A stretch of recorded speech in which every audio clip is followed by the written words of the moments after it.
Hi, I'm Tyler. And I'm Charlotte, and this is Stuff, Things, and News, also known as Stan. Today, we'll be starring 5 amazing stories. First up, Tyler with Fears and Phobias. Thank you, Charlotte. Thunder cracks. Boom! You scream. Ah! You hide under your covers. What are you afraid of? Or what makes you afraid of something? It's a phobia. Phobias are what can control you of fear. Don't let that happen. I can tell you all you need to know about phobias. So let's jump to it. Creak, the sound of those rickety old dark creepy stairs in your house. You sprint up the stairs and land on your bed and sit there. Do you know what caused that? It was a phobia. I'll help so you know how it happens. Phobias can be caused by many things, like racing or pounding heart. Also, there are many other things, such as difficulty in breathing, chest pain or tightness, trembling or shaking, feeling dizzy or lightheaded, or a churning stomach, hot or cold, flash, tingling, or sweating. If you have one of these, you may have a negative experience on something that can be an impact on your life. It's a lovely day outside, birds are chirping, and children are playing, and you're in your room under the covers, horrified, and you don't know how to treat your phobia that you have. Well, I guess I'll tell you if you eat your broccoli. What's that? You're scared of broccoli? Okay, fine. I guess I'll tell you how you can treat your phobia. A way you can treat your phobia is that you have to have a form of psychotherapy. This is called exposure therapy. Therapies can also help you, such as mental therapy. Understanding the cause of your phobia can help because you can also find a way to treat your scary, horrifying, creepy phobia. It's a normal day. You're dropping your kid off at school. They say, "No, don't do it. Don't leave me." But you have to. You've gone 5 minutes away from the school, and the teacher calls you back and tells you have to come back. You drive back, and when you walk into the classroom to find your child under their desk. What they have is a fear of separation phobia. It's caused by an unreasonable fear, which is caused by the presence or thought of a specific phobia. There's no actual danger, but sometimes it could interfere with a person's ability to function.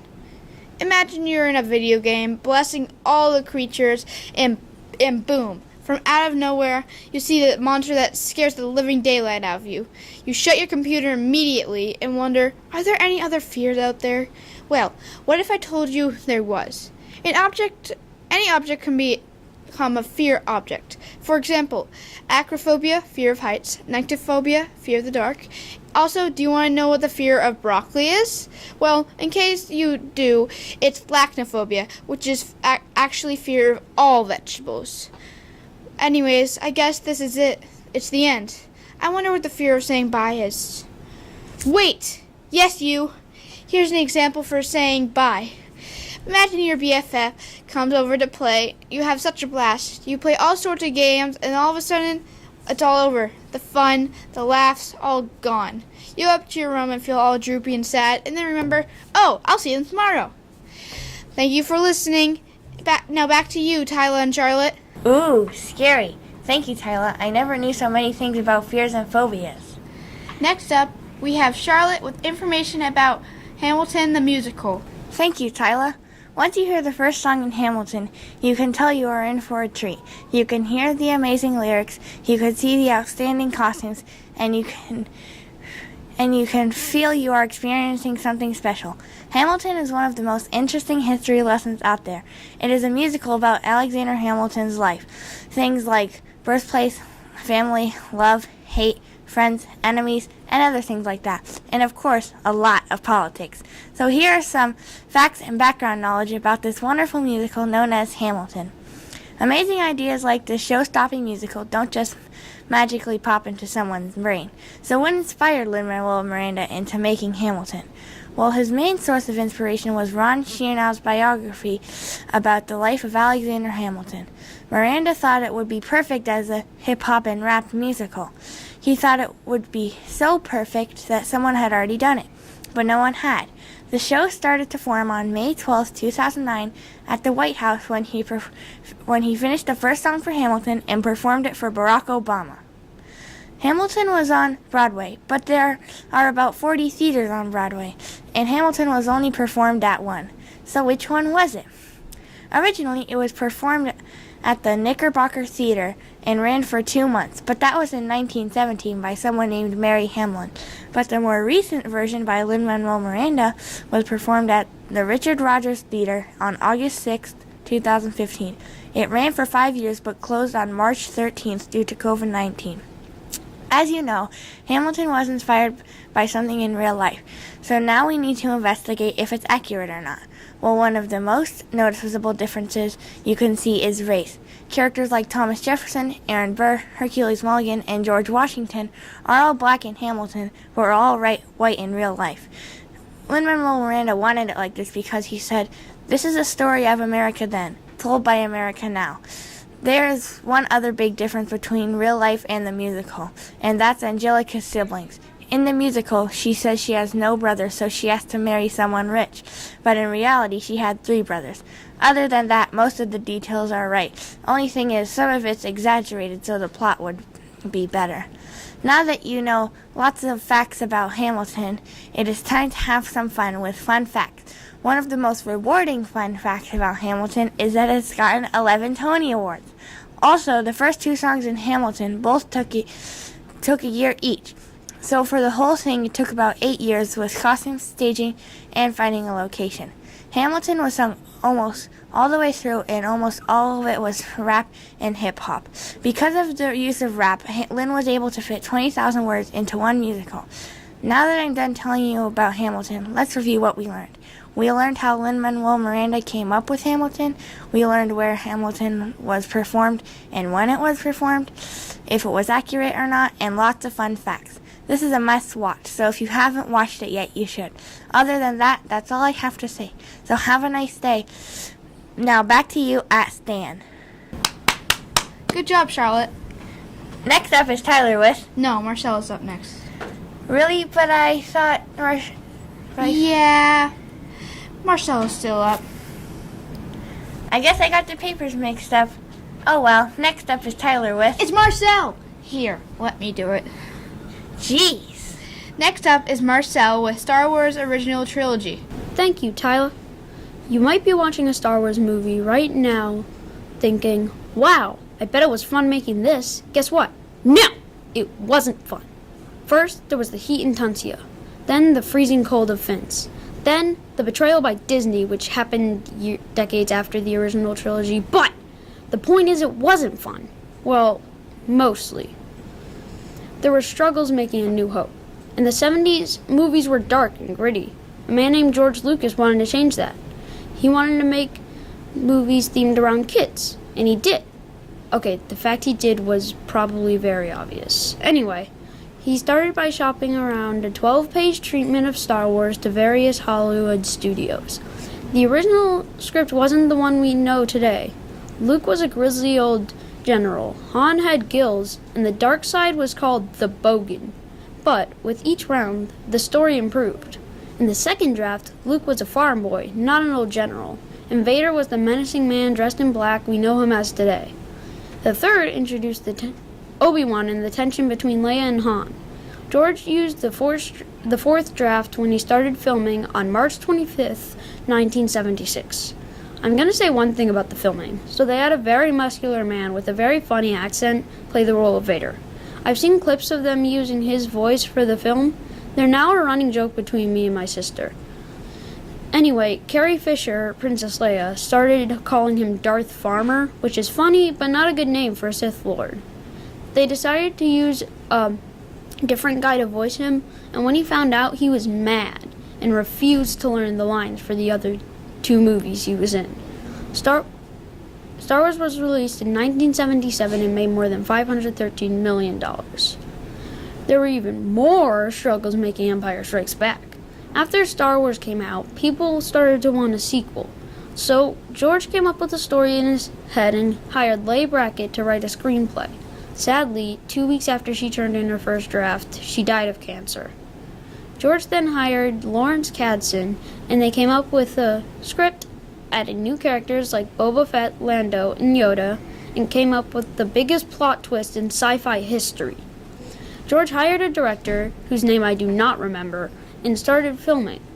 When they filmed the snow planet Hoth, it was freezing. Actually, I think it was below that. At one point, the door was filled with snow, so they just put the camera at the door and Harrison Ford, Han Solo, went looking for Mark Hamill, Luke Skywalker. Also, the scene with the Wampa was only added because Mark Hamill was in a car accident, so they added it in to explain his change of appearance.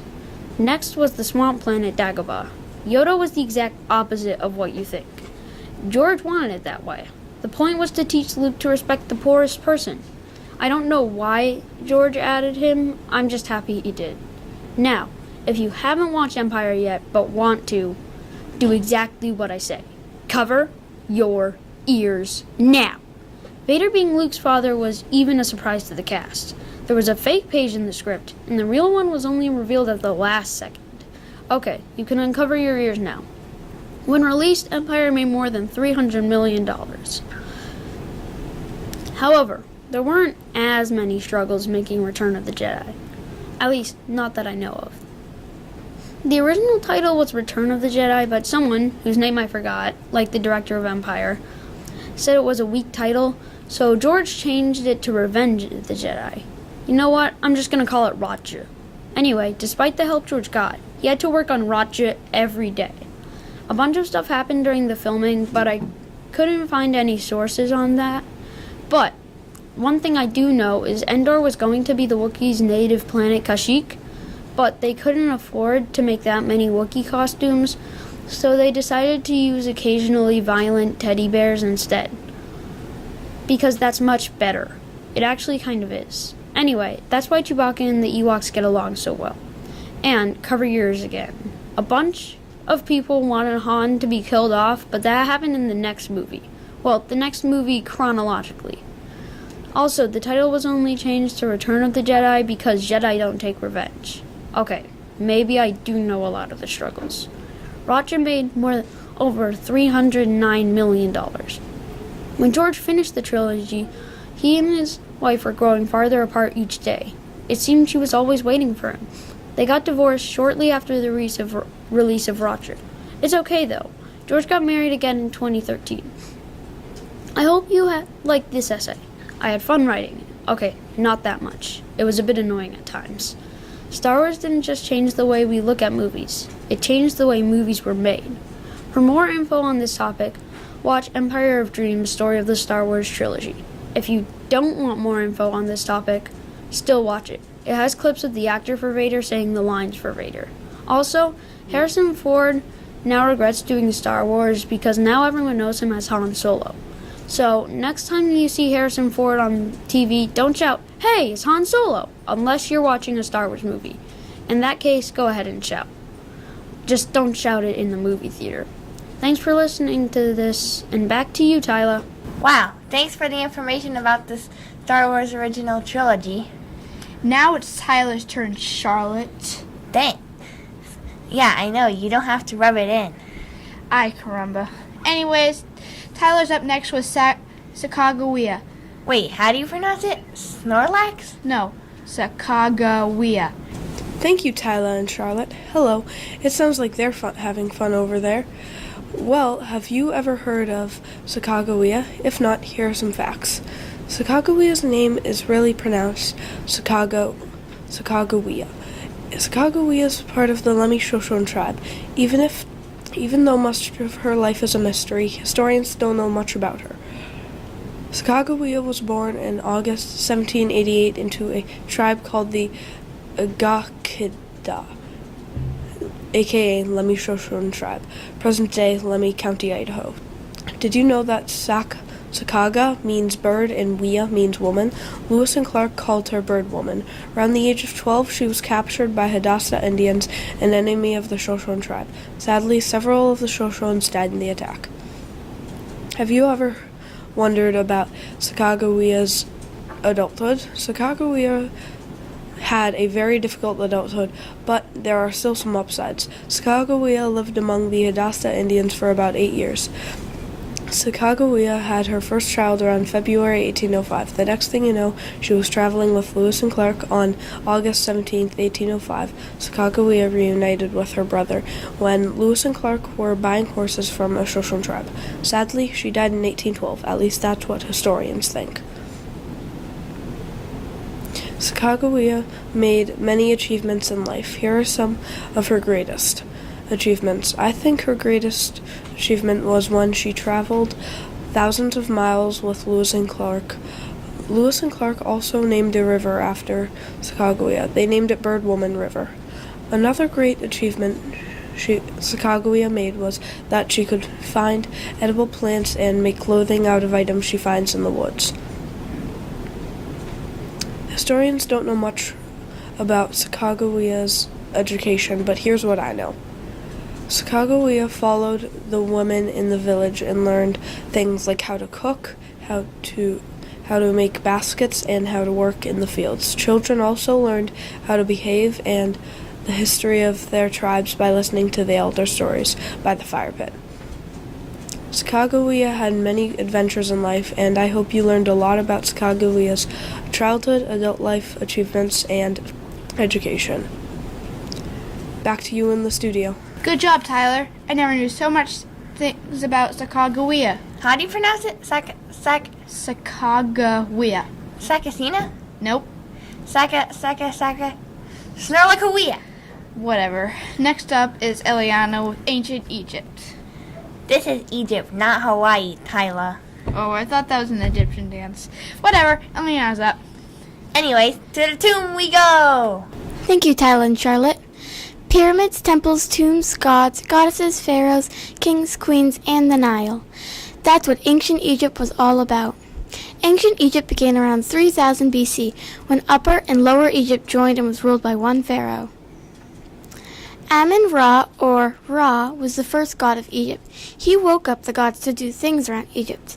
The day-to-day gods did things like moving cattle or picking crops. But after a couple hundred years, Ra let the day-to-day gods go to the heavens. He left day-to-day life to peasants.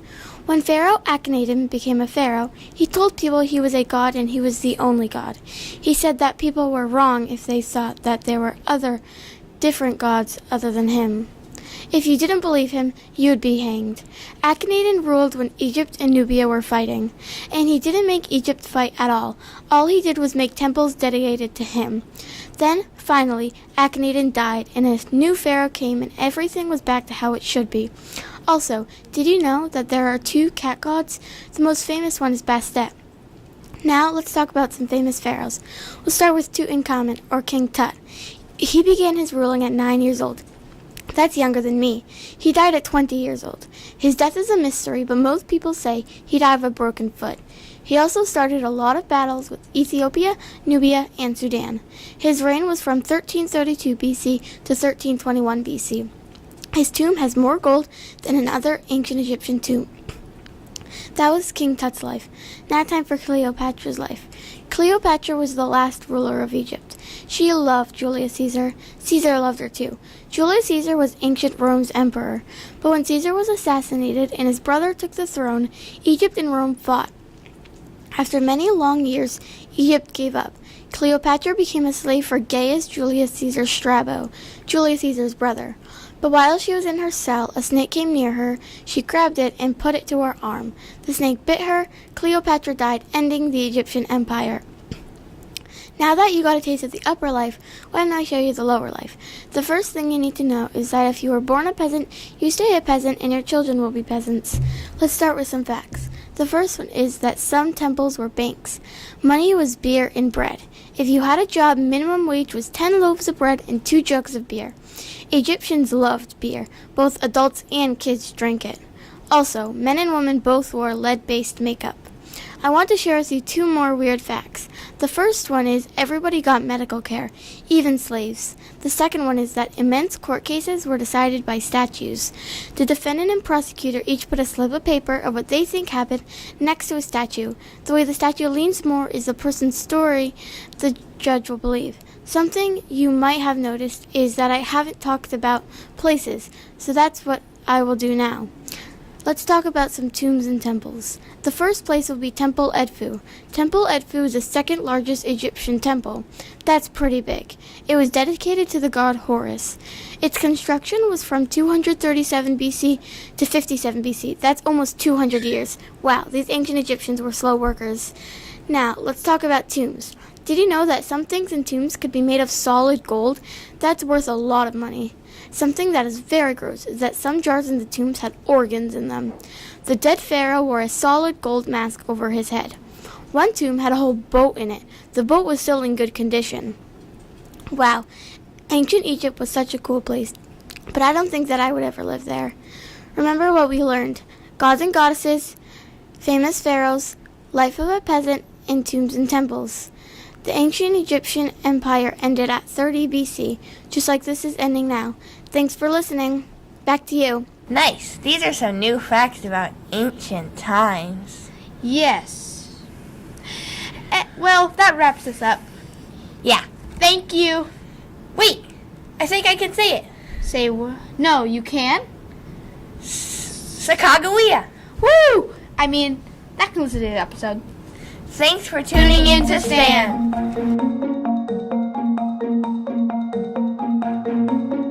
Hi, I'm Ryan. Hi, I'm Ryan, but not Ryan. Welcome to Sports News. First, we'll have a visit from Ryan, who will tell you all about ski tricks. Thanks, Ryan. Do you want to get big air and land sick tricks flawlessly? I bet you do. Keep on reading and I'll tell you all about the right safety gear, jumps and pops, and awesome tricks. Before you attempt any tricks, you gotta know the right safety gear. This contains snow pants, jacket, gloves, warm underclothes, helmet, proper fitted boots, and skis. And a few optional things that I recommend, like ski poles, goggles, shin pads, and maybe some hand or foot warmers. Always wear your helmet.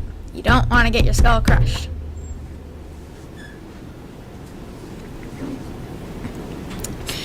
Now that you've got the right safety gear to not get your skull crushed in, it's time to do some jumps. But before we do any jumps, you gotta know how to pop. Popping is a short but powerful jump used mostly on ramps. To pop, bend your legs a bit and jump. Make sure you don't bend your knees too far to the point of where you're sitting down. Also make sure that your legs fully extend before your skis fully leave the jump.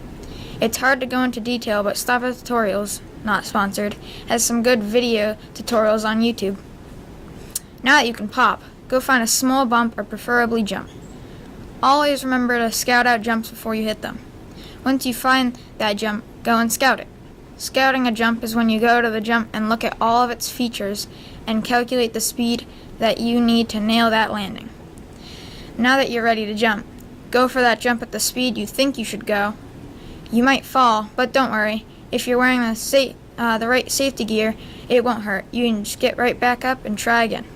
Once you can land that jump, repeat going the recommended ski speed, and when your toes of your feet, not your ski tips, reach the edge of the jump, pop.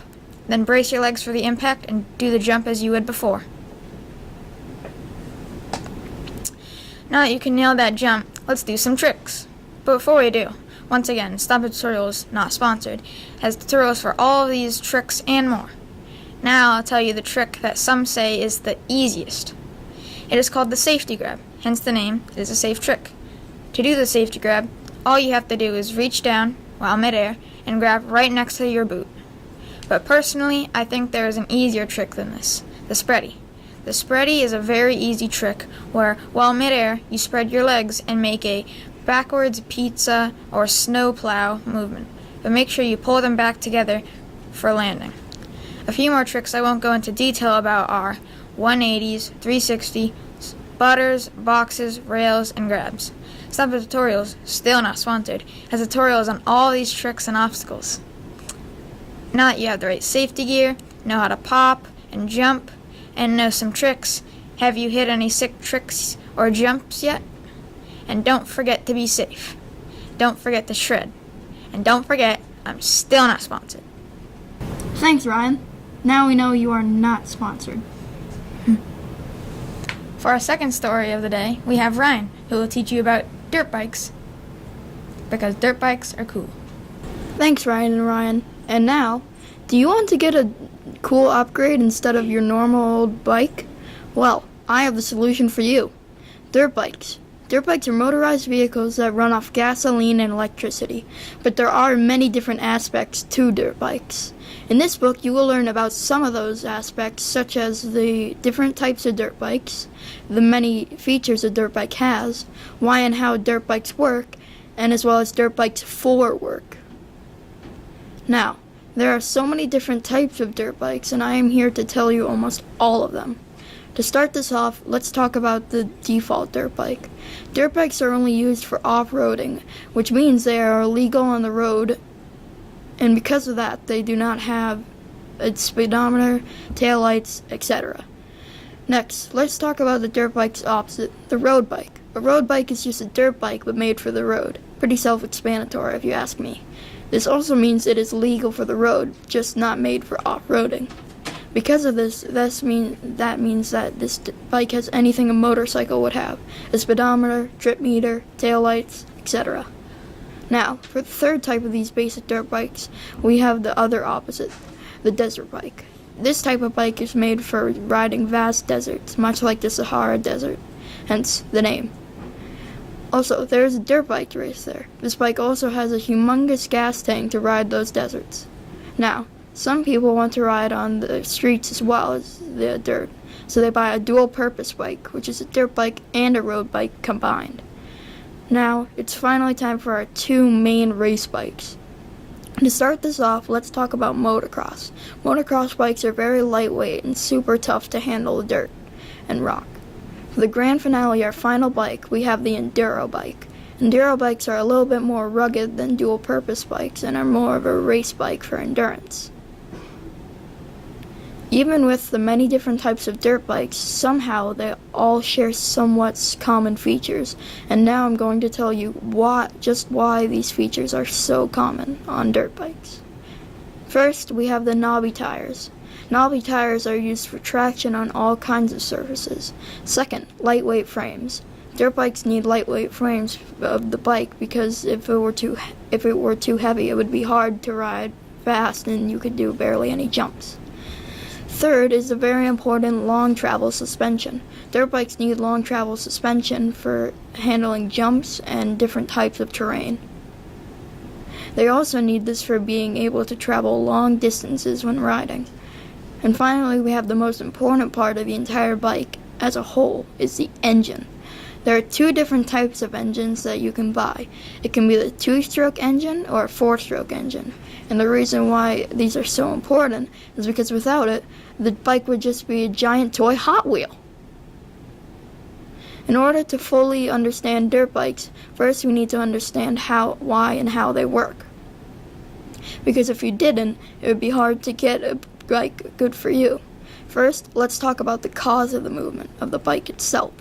The first thing that happens is a spark plug ignites a mixture of air and gasoline inside the engine cylinder. This causes an explosion which moves a piston up and down inside the engine cylinder. This movement is known as a power stroke, and then a rod and a crankshaft helps form this movement into a circular motion. This then reaches the back wheel by the clutch, the gearbox, and the drive chain. Now, dirt bikes have two different types of engines. The 2-stroke engine, which is a power stroke for every turn of the crankshaft. The other is a 4-stroke engine, which means an extra stroke for the exhaust. Every other turn of the crankshaft is a power stroke. And of course, every bike needs a cooling system, which can either be a water or an air-cooled engine, but both work very well. Also, dirt bikes don't have an exact weight, but they have to be pretty light to handle jumps. Sometimes dirt bikes aren't always just for fun, for having fun and enjoyment. In fact, some jobs actually require you to know how to ride a dirt bike. For example, the Royal Canadian Police ride dirt bikes instead of horses. Some forest rangers also use dirt bikes on their daily patrol instead of a horse. Unlike some cowboy stereotypes, some cowboys in the West actually herd their cattle on top of their dirt bike. Dirt bikes are very useful in different ways, like repairing telephone equipment deep in the forest. Other jobs can include people who are trappers, miners, and even lumberjacks. With dirt bikes comes many different aspects to them, like what types of dirt bikes, there are the many different features in dirt bikes, why and how dirt bikes are able to work, and finally all different jobs that dirt bikes are involved in. I hope you enjoyed reading this essay and learned something new about dirt bikes. Now let's go back to Ryan and Ryan. Thanks, Ryan. Can we get a warm welcome to a different type of sport, esports? Kemper will tell you all about Nintendo. Thank you, Ryan and Ryan. Nintendo is a big company that came up with consoles that we all know and love, such as Nintendo 64, the Wii, the 3DS, and the Nintendo Switch. N64 went through a few name changes before its released. When developers started working on it, they gave it a code name, Project Reality. By December 31, 2009, the Nintendo 64 had sold over 32.93 million units. The newest N64 was the first console to have 3D graphics. The N64 was also the first controller to have an analog stick. However, the analog stick wasn't all good news. Many of the mini-games in Mario Party required players to use the analog stick, most often with the palm of their hands, which would sometimes cause blisters on their hands. In 2010, Nintendo announced that it would release a portable console capable of letting gamers play 3D games without the use of special glasses. The console now comes packed with a variety of colors and styles. It also bought a series of great new games to play, including The Legend of Zelda, Major Masks, Professor Layton and the Miracle Mask, and a variety of Pokemon games. Since release, the Nintendo Switch had sold over 40 million units, and a Seeker handheld-only version. The Switch Lite was introduced in 2019. The Nintendo Switch has lax regional restrictions which allows for nifty options when it comes to game downloads. The eShop, where users digitally purchase titles, is unique to each country, meaning some games may not be available in the United States. If users choose, they may sign up for a Nintendo account and register it to their console, changing the home country settings. From there will allow for access to that region's eShop and its exclusive offerings. Nintendo is a big company that came up with consoles that we all know and love, such as the Nintendo 64, the Wii, the 3DS, and the Nintendo Switch. Back to the news. Thanks, Kemper. Speaking of video games, do you happen to know any cheat codes? And for our last story, we welcome Garrett to tell us about Russell Westbrook. Thanks, Ryan and Ryan. Swish! Oh, and the crowd goes wild. Russell Westbrook, the 6'3" point guard, makes the buzzer beater from half court. Russell Westbrook, the famous basketball player, has made history throughout his career and inspires other people to be even better by just practicing. Russell Westbrook is an NBA star. He used to be the bench warmer almost every game from high school to college, but his team underestimated him, and he became an amazing basketball player. Russell Westbrook grew up in South Central Los Angeles and was born November 12, 1988. His father, who loved basketball, taught him to play. His dad made basketball drills at the playground for Russell and his little brother Reynard. One day, when Russell was in high school, after a pickup game, one of his teammates, Kelsey Bars, died and was a tragedy for him and his team. It was very hard for Kelsey's family and team.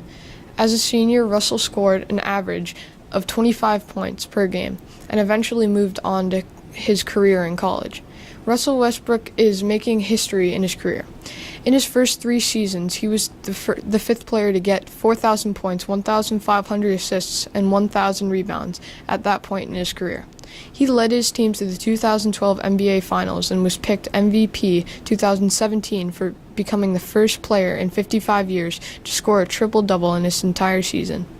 Russell Westbrook has been on 3 different teams: the Oklahoma City Thunder, the Washington Wizards, and the Houston Rockets. His first team was the Seattle Seahawks, but 6 days after Russell got drafted, they moved the team to Oklahoma City and was called Oklahoma City Thunder. Russell Westbrook's career still burns on. He scores more and more points every season. Russell practiced basketball every day and got into the NBA to fulfill his dream and wants us to fulfill ours. Russell Westbrook had a very interesting life, and I hope you loved it too. Now back to Ryan's. Thanks, Garrett. Wow, we learned so much today about these different types of sports and athletes. Yeah, that was really interesting. That's it for today on Sports News.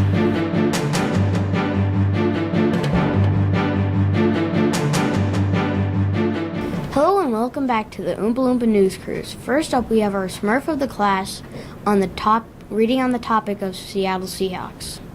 Thank you, Cam and Caitlin. Seahawks blowing out the Broncos in Super Bowl 48. The Seahawks are a good team with some all-stars. I will explain my 3 favorite players on the Seahawks. And one more thing, their conference and division. The 2012 draft, the Seahawks draft quarterback Russell Wilson. Russell Wilson's height is 5'11", and 215 pounds, and Russell Wilson is 32 years old. He went to college in Wisconsin. ESPN Adam Schefter says the Seahawks aren't trading Russell Wilson, and the reason Russell Wilson will stay is if the head coach will give him what he wants. Russell Wilson was born November 29, 1988 in Cincinnati, Ohio. The conference is where you split up 16 teams in the NFC and AFC. And a division is where with those 16 teams, you put 4 divisions where you put 4 teams in. The Seahawks are in the NFC conference.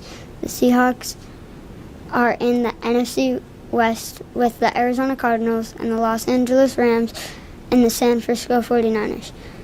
There are also 3 different divisions in the NFC. There is the NFC North and the NFC East and the NFC South. DK Metcalf is a wide receiver on the Seahawks in the NFL. DK Metcalf is 6'3" and 228 pounds, and he is 23 years old. He went to college at Ole Miss and was drafted by the Seattle Seahawks in the 2nd round as the 64th overall pick. In the 2019 NFL draft, and was born on December 14, 1997. And he went to high school in Oxford, Mississippi, where he played high school football. Bobby Wagner is a middle linebacker for the Seattle Seahawks. Bobby Wagner went to college at Utah State. Bobby Wagner was drafted in the 2nd round as the 47th overall pick of the 2012 draft. And Bobby Wagner was born June 27, 1990 in Los Angeles, California. Bobby Wagner is 30 years old. Bobby Wagner is 6 feet tall and 242 pounds. I guess the Seahawks aren't a bad team after all. With their wonderful quarterback Russell Wilson and wide receiver DK Metcalf. And don't forget middle linebacker Bobby Wagner. And to be great like them, practice and be healthy. Hopefully in the 2021 and 2022 season, they win the NFC West. Fun fact, the Seahawks joined the NFL in 1976. Back to Caitlin and Cam. Maybe I can be a football player. Next we have Cam reading his report on snowboarding. Here he is, he just got back from Snowboarding. Thanks, Caitlin and Cam. Look at that radical carve, dude. A carve is where you do a really hard turn. Extreme carving is where you almost go on your side on a turn. The first thing you learn on a snowboard is S-turns. After you can do an S-turn, you try a one-footed J-turn. I think of it as doing a J, then stopping. Then I worked on my J-turns and S-turns the next 3 times I went on snowboarding. Then I tried to do tricks. The first trick I tried to do was an ollie. For me, when I do an ollie, I try to do the worm with my board. Alpine snowboarding. Alpine snowboarding is a sport where you race on a smooth area with smooth turns and thinner boards, also known as hard booting, and it's in the Olympics. Urban snowboarding. Urban snowboarding is where you snowboard as much as you can, anywhere you can, such as parks, streets, city rails, and man-made structures. I, as a kid, honestly loved snowboarding so much, and if you ever want to ski or snowboard with me, call me. Back to the newsroom. Bye. Wow, cool. Here's Caitlin's report on something to do with water. Was it a chicken fight or something? Oh, right, it was swimming. Thank you, Cam. Did you know that swimming can save lives? Well, if you want to do that, then you need to learn the basics. And if you want to learn the basics, then look at the next topics. They talk about the basics and other stuff like how to get healthy in diving. Did you know that when lifeguards save lives, they have to learn the basics? Well, a basic is the doggy paddle. It will help you a lot, and if you think you can do it, then think of Dara Torres. She was swimming for 2 decades now, and she is faster than most people, and if you believe that, then you can do the same thing. Do you think diving is scary? Well, I thought it was scary too. Not anymore from a girl named Kyle. She was diving from a very big height, and then went on to the Olympic sports, and that's a big deal. Also, she was in the Olympic sports and got a trophy. I think, and if you kind of can do it, you can do it too. So can you. So believe in yourself and try. Bump bump. Did you hear that noise? That was the noise of your heart beating from swimming. And when you're swimming, that gets your heart and lungs pumping. And that helps you lower blood pressure, depression, stress, and anxiety. Also relieves joint pain. And swimming strengthens muscles, increases flexibility, and it makes it so you can focus on your breathing, which is very good for you because that's a step closer to getting more fit/healthy. So if you want to learn about swimming basics and how to get healthy, then go back to all my topics and try them out. And remember all these things, so get healthy, learn how to dive. Also, if you need to learn how to swim, then learn. If you're doing any of these things, you're getting better and healthier. So remember, do all these things. And if you do these things and more, you too could save lives, just like a lifeguard. Stay safe and stay healthy. Back to you, Oompa Loompas. Well, what do you know? I guess swimming can be interesting. Next is Evan doing his report on leafcutter ants. Thank you, Cam and Caitlin. Hi, I'm Evan, and I'm going to tell you about leafcutter ants. Snip, snip, snip. Do you hear that? It's the leafcutter ants working on their food gathering lines. Do you know what a leafcutter ant is? If not, well, I'm going to tell you. If you do know what they are, well, I hope you learned something new. Now you're going to learn what leafcutter ants look like. First, most leafcutter ants are a brownish tan. This is most likely a form of camouflage to blend in with the leaf litter and defend from birds, lizards, frogs, or any other animal that would attack them. Did you know that leafcutter ants have somewhat heart-shaped heads full of muscle to power their crushing jaws and to slice and chop through their foes? They sound like great neighbors if you don't attack them. Leafcutter ant minor workers are only about a centimeter large and also vary from ant to ant. Now let's look into the nest structure of a leafcutter ant nest. It's split into 5 types of nest chambers: refuse, fungus garden, queen chamber, and brood chamber. The refuse chamber is where the minor workers throw away dead fungus, dead ants, trash, etc. that they find around the nest. Now the fungus garden is where the minions, minor workers, go and process leaves they get from the storage to feed the fungus. The storage chamber is where the leafcutter ant majors and minions dump leaves they collected from outside for the minions to process later on. Next is the queen's chamber. The queen's chamber is filled with minions and major workers or soldiers ready to pounce on anything daring to harm the queen. The queen's chamber is far from the entrance to ensure her safety. Finally, we have the brood chambers. There are multiple brood chambers because all the brood stages need different levels of humidity. The 3 stages are egg, larva, and pupa. Now let's see what makes these little farmers, well, little farmers. They're fungus. The leafcutter ants fungus is the primary food source for the whole colony, but the workers also eat the sap high in sugar in the leaves they cut off trees and bushes. Back to the fungus. The fungus will release a chemical if it detects a plant clipping that will be poisonous towards the fungus and will kill the whole colony if the fungus were fed the plant clipping. Then the ants will detect the chemical and remove the plant clipping from the nest. When the fungus starts to die and decay, the ants will clip off the rotting fungus and place it in the refuge chamber to save the living fungus. Would you like to learn about leafcutter ant queens and what they do? Of course you do, or you would have stopped listening a while ago. Leafcutter ant queens are about the size of a regular Elmer's glue stick. Wow, that's huge for an ant. And here's a short paragraph of fun facts about leafcutter ants. Leafcutter ant majors can cut through human skin like a chainsaw cutting through a log. Remind me never to go to the rainforest. Leafcutter ants don't eat leaves, but you should know this if you were paying attention. Taking care of leafcutter ants is like gardening on hardcore mode. I hope that you learned something new.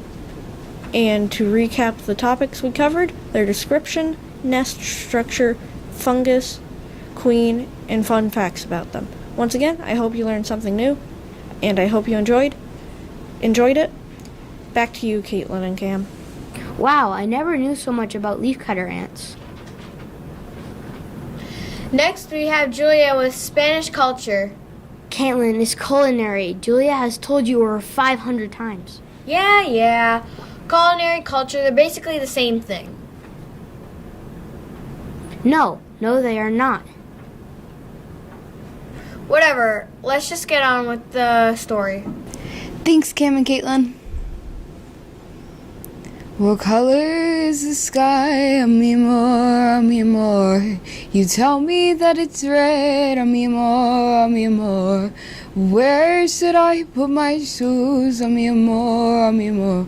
You say, put them on your head. Mi amor. Have you heard that song? Well, if not, stop living under a rock your whole life and watch the movie Coco. I mean, almost everyone knows that song, so why don't you? Have you ever even seen a Disney movie? Do you even have any idea who... Wait, I'm getting off topic. I'm supposed to be talking about Spanish culture. Anyways, did you know that part of that song is actually in Spanish? There are so many cool things about Spanish culture. There's a large variety of different things, from their traditions to their pottery. Although I'm not Spanish, I still think the Spanish culture is really cool. Too bad I'm not Spanish, though. I guess it wasn't meant to be. Get it? Because I mentioned pottery earlier, and pottery includes vases. Some people put vases around their house as ornaments. Oh, forget it. You have no sense of humor. Do you even have a soul, or did you just break your funny bone? What was I talking about again? Oh, right, of course. Spanish culture. One very unique thing about the Spanish culture is their cuisine. In Spain, el desayuno, breakfast, is the first and smallest meal of the day. Although it's the smallest meal, there's a large variety of different things they might choose to eat. Some of these include coffee, sweet rolls with jam, toast with jam or mild cheese, crackers dunked in hot milk, and sweet and lemony magdalenas. The next thing they'll traditionally eat is tapas, Little meals. Tapas are eaten after breakfast but before lunch. Tapas are small plates and can be cold or warm depending on what it is. The next thing the average Spaniard will eat is la comida, lunch, the largest meal of the day. Spaniards take their time eating, and lunch is also so large that one can go from an hour and a half or longer. Some things that are commonly eaten that can varietize from seafood to ice cream. The next traditional thing they'll have is la merienda, snack. A snack is essential to them, considering there's 5 to 6 hours between lunch and dinner. Finally comes the last meal of the day, la cena, dinner. Dinner isn't anything big like lunch, and is also eaten between 9 p.m. and midnight. Arroz cabano, seafood, roasted chicken, white rice topped with tomato sauce and fried egg, lamb, green salad, and a vegetable dish are quite common at dinner time. Something they might have after dinner is a light dessert of fresh fruit or flan, Spanish vanilla custard. After that, they might go to a cafe, pub, or tavern. The last place they will likely stop by is our churro stand. Now I want churros. Let's review what we've talked about. We talked about breakfast, tapas, lunch, snack, dinner, and dessert. Are you willing to try one of these meals? I sure am. Okay, Cam and Caitlin, back to you. Wow, Spanish culture. Culinary. Caitlin. Right, Spanish culinary. Well, what I meant to say was that Spanish culinary is really interesting. Sorry. It's okay, don't forget it. Alright. Thanks for watching Oompa Loompa News. Cruise.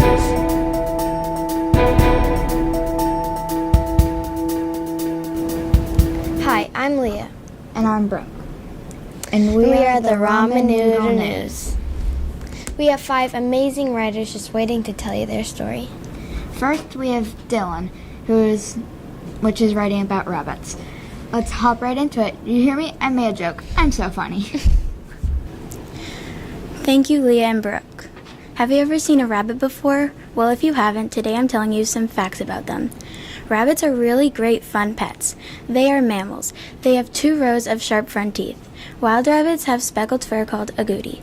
Pet rabbits may have agouti fur, or their fur may only be all one color, such as white, black, gray, or brown. Also, some pet rabbits have patterned coats or 2 or more colors. They can have patches, spots, and stripes. Did you know that wild rabbits are all the same sizes? Pet rabbits are tiny or very large. The smallest types of rabbits are called dwarfs or minis. Some huge types of rabbits are called giants. Most types of rabbits have upright ears, which can be long or short. Sometimes they are nearly as big as a hare's ear. That's crazy. Other types of rabbits have large floppy ears that touch the ground. A rabbit's head can be narrow and pointed or broad and flat. Male rabbits have slightly wider heads than their sisters. The next thing I'm going to be talking about is rabbits' diet. Rabbits are only allowed to eat certain foods, but rabbits usually enjoy dandelion leaves, hard fruits and vegetables such as apples, pears, tomatoes, carrots, celery, and more. Also, make sure to wash your fruits and vegetables before feeding to your rabbit. It's a great idea to put your rabbit's food in a heavy bowl so they won't tip it over. Remember that fresh plants, fruit, and vegetables quickly become stale. So throw away these foods if they haven't been eaten by their bedtime. I'm now going to be telling you about the rabbit's habitat. Most rabbits live in cages besides wild rabbits. Wild rabbits live together in groups in a warren. If you're wondering what a warren is, a warren has underground rooms called burrows, which are dug by the females. All the female rabbits in the warren follow a female leader. Now, on the other hand, pet rabbits will need a special cage to sleep in along with a litter cage in which to go to the bathroom. Cover the floor with newspaper and sawdust or wood shavings. Also, put hay in the sleeping area. Your pet rabbit will need a food bowl and a drip feed water bottle. You should wash your rabbit's cage every once a week so they have a fresh, clean cage. I'm lastly going to be talking about how to keep your rabbit healthy. Rabbits need to be healthy to live. They use their teeth and paws to pick out dirt that is stuck in their fur. They also need to be groomed by brushing. They should have a block of wood to chew because it helps their teeth to not grow too long.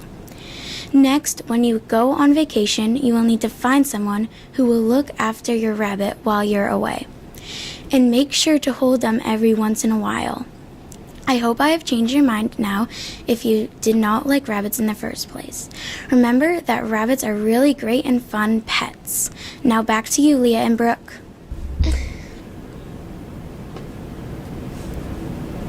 And then they read the story.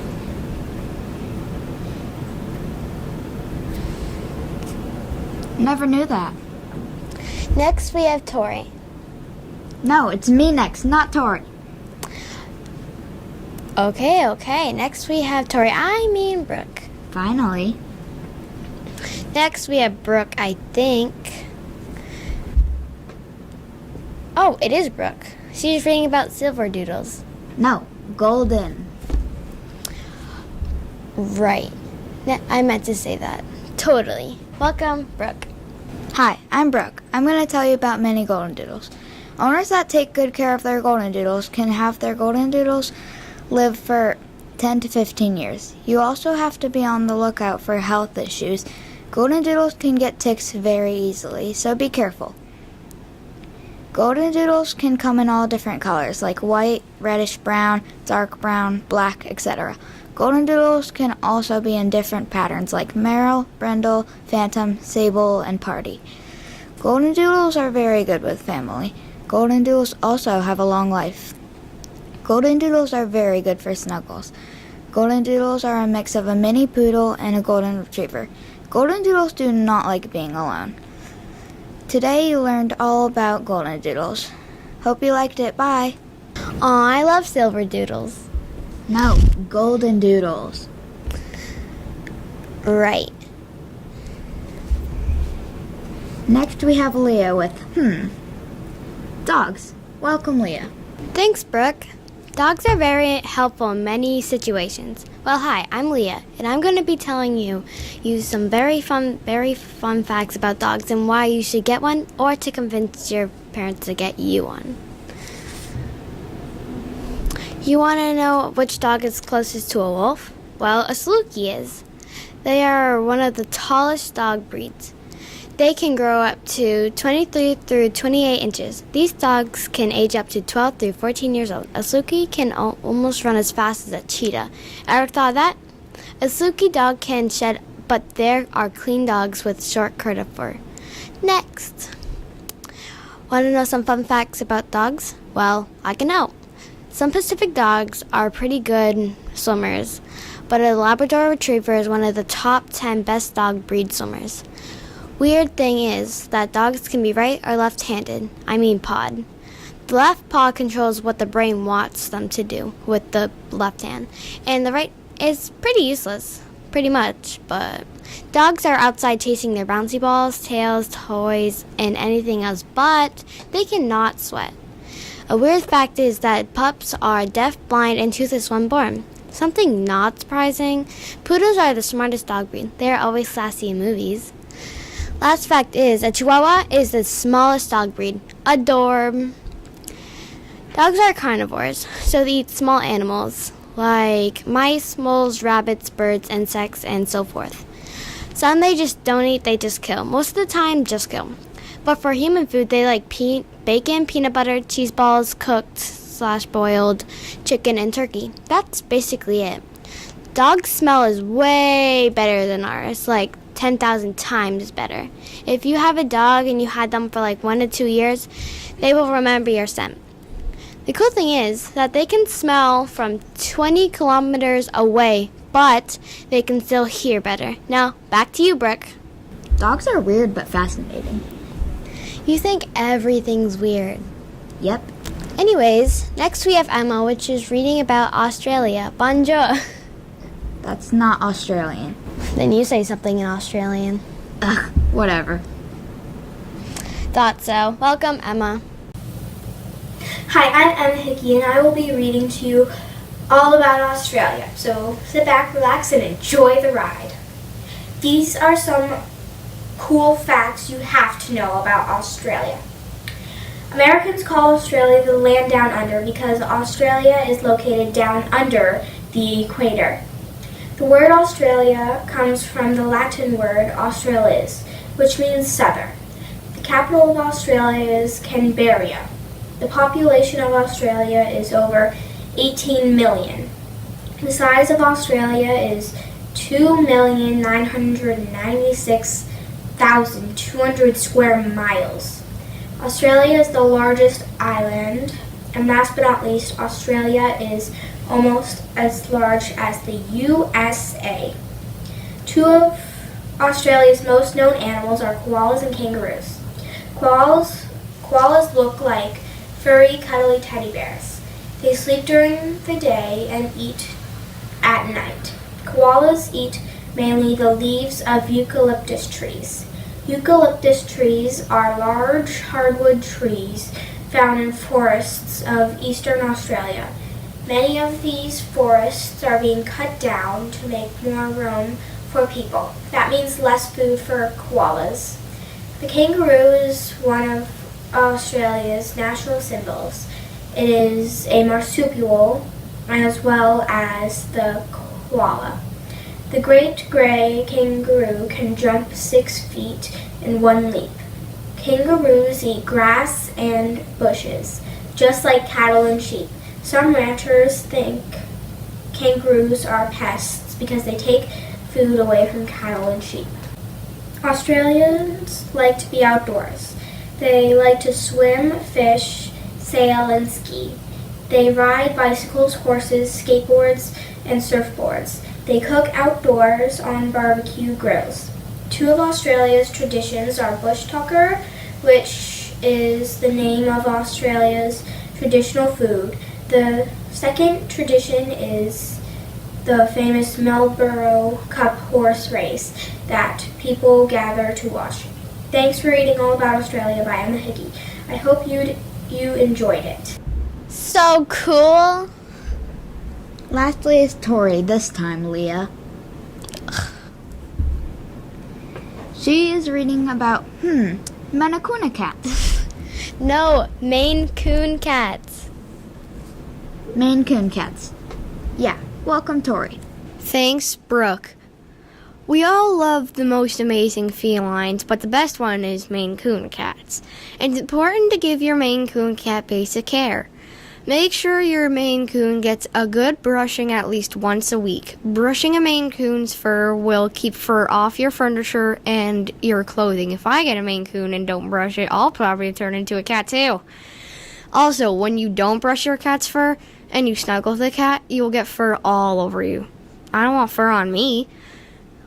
You should always at least give your Maine Coon 20 to 30 minutes to give your cat exercise, or any cat for that matter. The bigger type of Maine Coons have bounds of energy, so you'll then need to do at least 40 to 45 minutes of exercise. That's a lot of exercise. To keep your Maine Coon healthy and keep you from waking up in the middle of the night, you can have an extra room for your cat to be less energetic so it won't be overpowering when you first wake up. Did you know that Maine Coons had weird paws back in the day?